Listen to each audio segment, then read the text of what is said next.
안녕하세요. 놀라운 논란의 미스터 논란입니다. 손흥민 선수가 뛰고 있는 토트넘 소식 전해드리도록 하겠습니다. 런던 시간으로 월요일 저녁에 펼쳐진 이 경기, 포체티노 감독과 포스테코글루 감독의 이 만남으로 인해서 굉장히 화제가 되었던 이 경기에서 토트넘이 결국에는 4대1로 대패하는 상황이 발생했습니다. 하지만 명작에는 희극도 있고 그리고 비극도 있죠. 오늘 경기는 그야말로 명작이었습니다. 그리고 오늘 손흥민 선수는 풀타임을 뛰면서 이 명작에서 주인공으로 뛰었는데 어떤 이야기인지 바로 들어가 보시죠.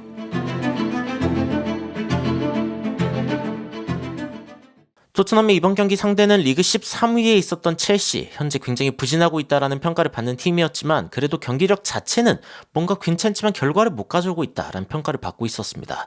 일단 토트넘 같은 경우에는 비카리오, 포로, 로메로, 반더벤, 우도기, 비수마, 사르, 클루셉스키, 메디슨, 존슨 그리고 손흥민 선수의 원탑으로 나왔는데 존슨이 나와서 일단 굉장히 기뻤습니다. 제가 지속적으로 존슨 선수가 선발로 나왔으면 좋겠다라는 이야기를 했고 사실상 존슨 선수의 카드가 나쁘지 않았습니다. 조금 이따 보시겠지만 존슨 선수가 굉장히 좋은 활약을 오늘 해줬는데 풀타임으로 뛰지 못하는 상황이 발생했죠.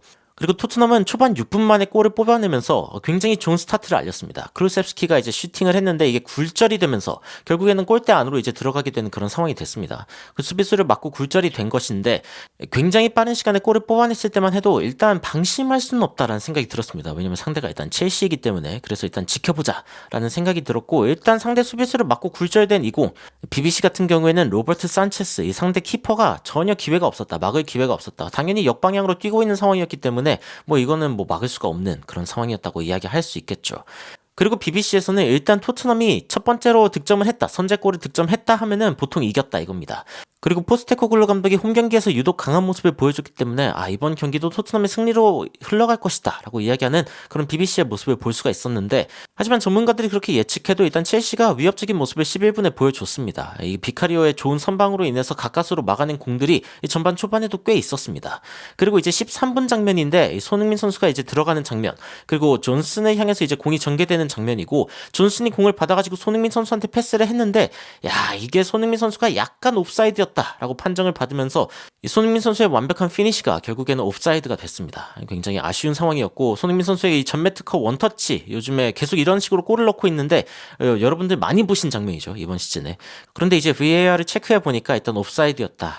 진짜 이거 너무 아쉽죠. 이게 너무 아쉽고 그리고 이제 BBC에서도 굉장히 토트넘이 아름다운 무브를 보여줬다. 사랑스러운 무브를 보여줬다 라고 이야기를 하면서 손흥민 선수의 탭인을 주목했습니다. 하지만 옵사이드였다 라고 이제 이야기가 나왔고 그리고 이제 마크 시워저 이제 전 첼시 키퍼인데 얼핏 봤을 때 손흥민이 옵사이드인 줄 알았는데 천천히 보니까 온사이드였을 수도 있겠다. 그래서 굉장히 아쉬운 옵사이드를 당했다라고 이야기할 수 있고 손흥민 선수 입장에서는 굉장히 아쉬울 수밖에 없는 그런 장면이었습니다.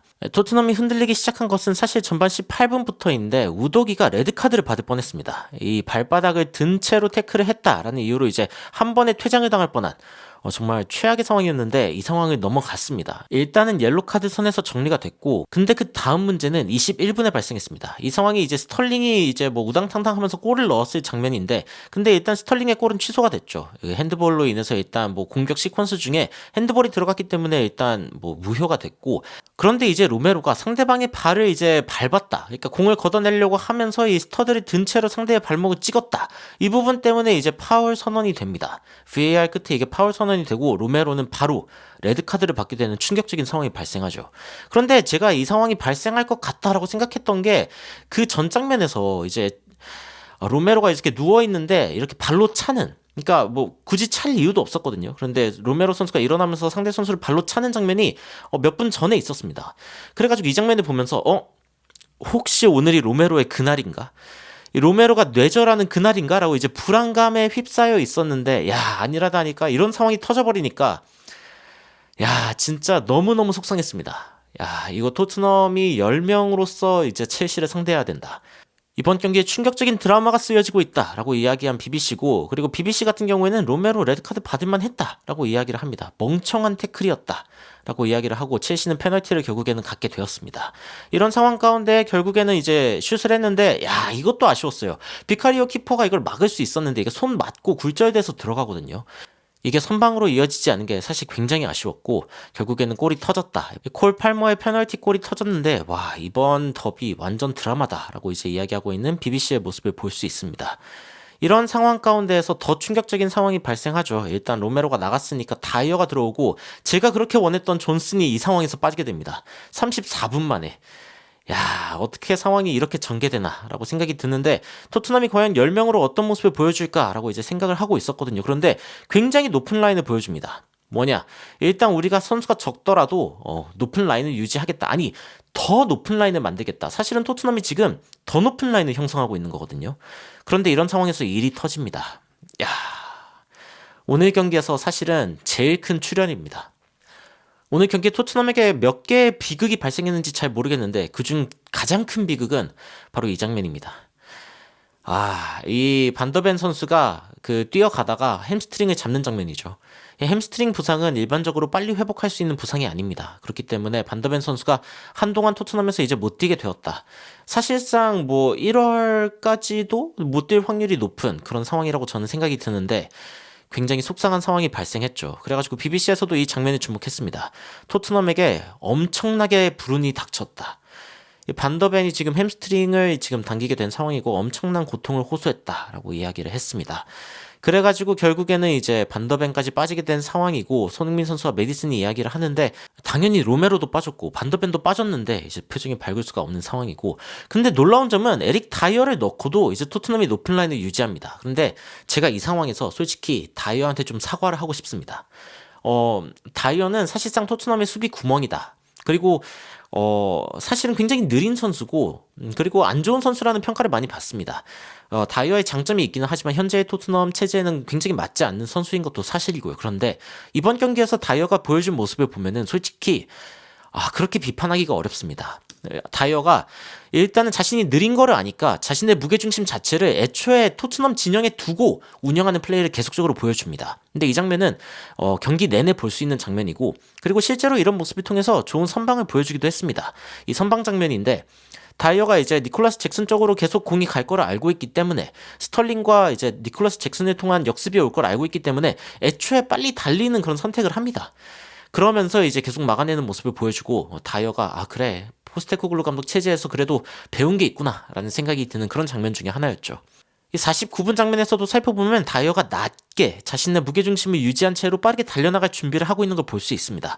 다른 선수들보다 느리니까 앞을 보고 있을 수가 없는 겁니다. 자신의 몸을 돌리는 그 시간이라도 단축해야 되기 때문에 그래가지고 이런 모습을 보면서 그래 다이어 노력하고 있다. 51분에도 다이어가 똑같은 모습을 보여주죠.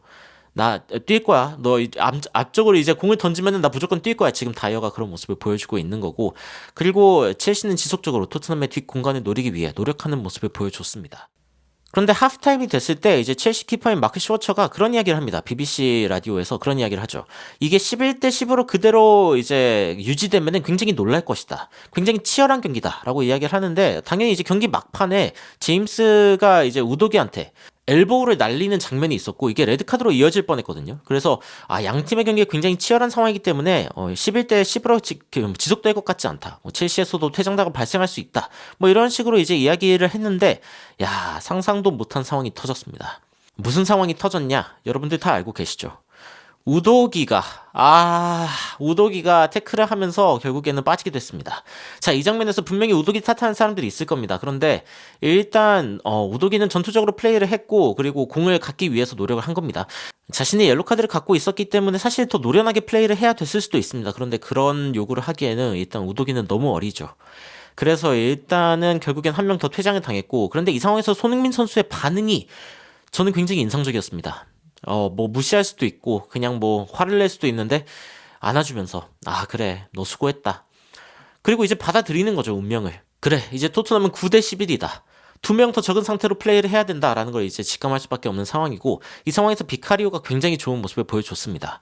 비카리오의 선방 쇼가 이어졌는데 이제 57분 장면이죠. 측면으로 이제 공을 전개하면서 이제 중앙으로 패스를 하려고 하는 그런 첼시의 이제 기본적인 어떤 전략이 있는 건데 그런데 이 스루 패스를 이제 잭슨이 받아가지고 슈팅을 하는데 비카리오가 이거를 이제 막아내죠. 이 막아내는 장면이 지속적으로 이어지고 이 세컨볼까지 비카리오 선수의 연이은 선방이 이어졌습니다. 그리고 첼시는 지속적으로 토트넘의 높은 라인을 공략하기 위해서 이제 온갖 수를 썼는데 근데 옵사이드에 굉장히 많이 걸렸습니다. 왜냐면 토트넘이 일단 굉장히 높은 라인을 유지하고 있는 상황이기 때문에 그리고 이 장면이 이제 옵사이드가 아니었던 그런 장면으로 이제 이야기가 나왔는데 뒤에 뛰어들어가는 쿠쿠렐라의 모습을 볼 수 있고, 그리고 그대로 슈팅을 했는데 야, 비카리오가 이거를 얼굴로 막아냈습니다. 다른 각도로 보면 이렇게 막아낸 건데 야, 진짜 투혼이다 라고 이야기를 할 수 있을 정도로 비카리오가 굉장히 좋은 선방을 보여줬습니다.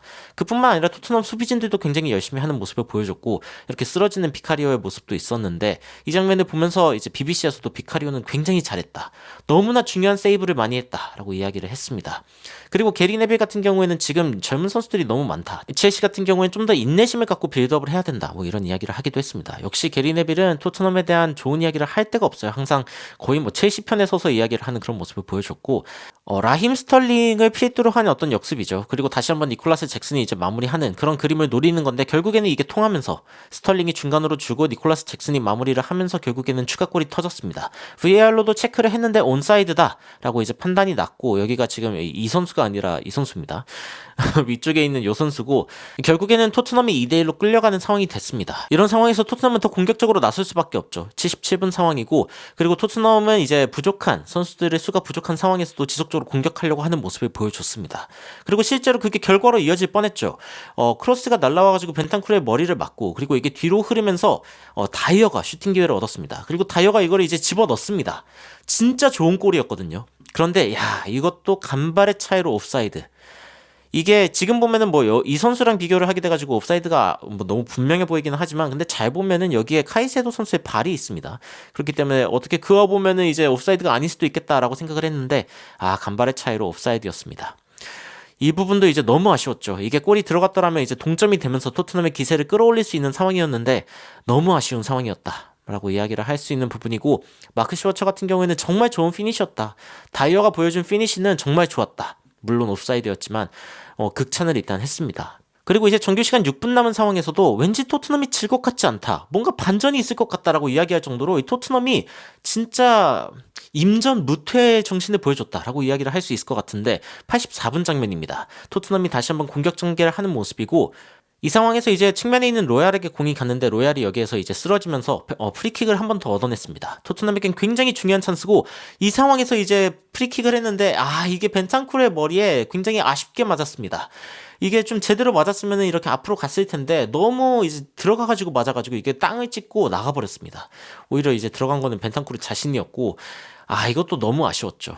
그래가지고 이제 토트넘이 지금 9명밖에 없는데, 그리고 보통 팀들은 이런 상황에서 그냥 뭔가 캠프를 치던가 뒤에 앉아있던가 그냥 압박을 그냥 뭐 초대할 텐데, 토트넘 같은 경우는 굉장히 놀라운 방법으로, 그리고 굉장히 매력적인 방법으로 플레이하고 있다라고 이야기가 나왔습니다. 그리고 88분에는 이 뒷공간에 이제 비카리오가 커버하다 보니까 비카리오가 부상을 당할 뻔하게 되는 그런 장면이 발생하기도 했는데, 이 장면 보시면 무드리크랑 충돌한 장면이죠. 근데 이제 이 장면에서 비카리오가 88분에 누워있는데, 이게 제가 봤을 때는 약간 전략적입니다. 왜냐면은 리플레이를 봤을 때 뭐 밟거나 뭐 큰 충돌이 일어났다라고 이야기하기는 조금 어려울 수 있습니다. 물론 굉장히 아팠을 수 있는데요. 근데 이 상황에서 비카리오가 좀 누워있는 이유 중에 하나는 토트넘이 이제 마지막으로 공격을 해야 되기 때문입니다.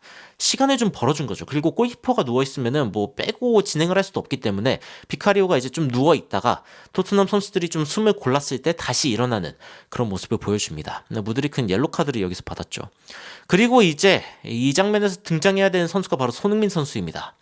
93분 상황, 손흥민 선수가 진짜 너무 아쉬운 기회에서 패스를 받아가지고 슈팅을 했죠. 손흥민 선수가 이제 슈팅을 했는데, 이게 진짜 너무 좋은 선방에 막히면서 가까스로 막혔죠. 이것도 제대로 막아낸 게 아니라 공이 이제 맞고 흐르면서 들어갈 뻔하기도 했는데, 이게 결국에는 골문을 벗어났습니다.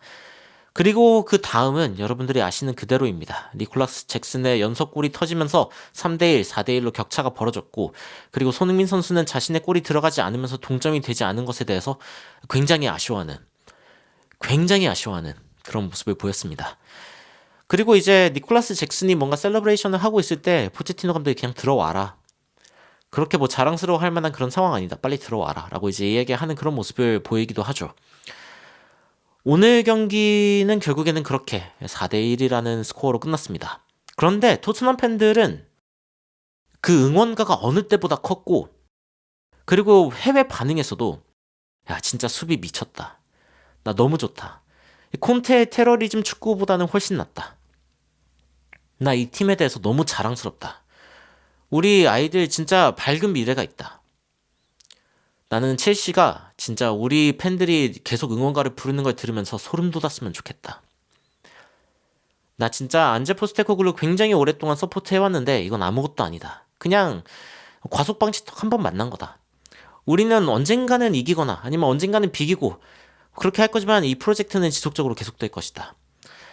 토트넘이 굉장히 오랫동안 힘들었다는 걸 아는데 근데 오늘은 우리가 힘들다고 느낄 때가 아니다. 이건 그냥 경기의 일부다. 축구라는 경기의 일부고 그리고 언젠가 토트넘은 굉장히 좋은 모습을 보여줄 것이다 라고 이야기하는 모습이었습니다. 오늘 경기를 보면서 저는 솔직히 엄청 감동받았습니다. 토트넘이라는 팀이 보여준 모습에 굉장히 감동받았고 그리고 분명히 오늘 경기에 뭐 퇴장당한 선수들, 우도기 같은 선수들에 대해 비판이 쏟아질 수도 있습니다. 그런데 오늘 경기에 저는 토트넘 선수들을 굉장히 칭찬해주고 싶고 그리고 안제 포스테코글루 감독한테 굉장히 감동했다라고 이야기를 하고 싶습니다. 저는 솔직히 이순신 장군이 너무 생각났습니다. 와, 이 임전 무태의 정신. 진짜 어떻게 토트넘이 이렇게 지고 있는데도 높은 라인을 유지하지? 여러분 이 화면에 보이는 토트넘 선수 8명이 전부입니다. 필드 플레이어는. 여기에 비카리오 1명, 9명. 이 선수들의 플레이는 정말 자신의 혼을 갈아 넣었다라고 해도 과언이 아닐 정도로 그리고 예전에 토트넘이 이제 리버풀을 상대했을 때 리버풀이 굉장히 놀라워 보였죠. 9명 리버풀이 토트넘을 상대로 지속적으로 경기를 하고 어떻게든 이기려고 하고 그런데 그 모습이 아니 그 이상의 모습이 사실 토트넘에게 보였습니다. 너무나 용감한 모습. 진짜 이 라인을 어떻게든 끌어올려가지고 상대방을 막아보려고 하는 아니 오히려 공격하려고 하는 모습. 이게 말이 됩니까 여러분? 진짜 저는 이 장면을 보면서 내가 축구를 보면서 이런 경기를 본 적이 있나? 이런 진영을 본 적이 있나? 이런 생각을 했을 정도로 정말 충격적이었습니다. 정말 충격적이었고 그리고 어떤 사람들은 그런 얘기를 하겠죠. 토트넘이 조금 더 실용적으로 접근했어야 한다. 뭐 방어 후 역습을 했어야 한다. 진짜 오늘 저는 그런 이야기를 인정할 수가 없습니다. 인정할 수가 전혀 없고 손흥민 선수가 보여준 이 아쉬움 저도 완벽하게 동의할 수밖에 없는 게 이게 토트넘의 어떤 전략의 잘못이 아니라 결국에는 내가 진짜 이거를 마무리했어야 됐다라고 생각하는 이 손흥민의 책임감 그리고 오히려 이기고 있는 팀이 부끄럽게 만드는 이런 경기 토트넘 팬이 아니라 이거는 이제 첼시 팬인데 이렇게 이야기했습니다. 보통 토트넘 경기에서 원정 경기를 이기게 되면은 그러면은 진짜 앞으로 나아갈 수 있겠다는 자신감 뿜뿜 이런 상황이 되는데 그런데 이번에 첼시가 이긴 어떤 매너를 보면은 진짜 수치심으로 가득 찬다. 너무 가라앉게 된다라고 이야기를 합니다. 이런 경기를 한 겁니다. 토트넘은 상대가 이기고도 부끄러울 만한 니콜라스 잭슨이 마지막에 완전 이렇게 세리머니를 지속적으로 하는 게 부끄러울 만한 그런 경기를 토트넘이 보여준 겁니다. 이것이 내가 알던 토트넘이고 내가 사랑하는 토트넘이다. 이런 식으로 이야기를 하는 팬들이 지속적으로 있는 것이죠. 오늘 경기 끝에 포스테코글루 감독은 더욱더 결연한 모습을 보였습니다. 결연하게 선수들이랑 인사하는 모습을 보였고 그리고 이제 손흥민 선수는 포체티노랑 이제 재회를 하고 서로 안아주는 모습을 보이면서 그러면서 오늘의 경기는 끝이 났습니다. 포체티노 감독은 토트넘의 전 감독으로서 토트넘을 격파한 5번째 감독이 되었고 그리고 포스테코글루 감독은 요코하마 시절 셀틱 시절 그때부터 지속돼왔던 자신의 홈 무패 행진을 결국엔 마치게 됐습니다. 정말 오랫동안 거의 3년 넘게 지속된 그런 홈 무패 행진을 마치게 된 안제 포스테코글루 감독이지만 하지만 이번 경기에 대해서 안제 포스테코글루 감독이 아쉬움을 느낄 것 같냐? 저는 아니라고 봅니다. 모든 것을 쏟아부은 자에겐 후회가 없습니다. 그리고 오늘 경기 토트넘은 그런 경기를 했다고 생각합니다. 오늘 제가 이제 영상을 시작할 때 그런 이야기를 했죠. 명작에는 2가지 종류가 있다. 희극이 있고 비극이 있다. 오늘 경기, 이 토트넘의 경기는 비극이었을지언정 명작이었습니다. 여러분들은 오늘 경기에 대해서 어떻게 생각하시는지 댓글로 의견 달아주시면 더욱 흥미로운 소식으로 찾아뵙도록 하겠습니다. 이상 놀라운 논란 미스터 논란이었습니다. 시청해주셔서 감사합니다. He's in my head, in my head. Sonny, Sonny, Sonny. In my head, in my head. Sonny, Sonny, Sonny.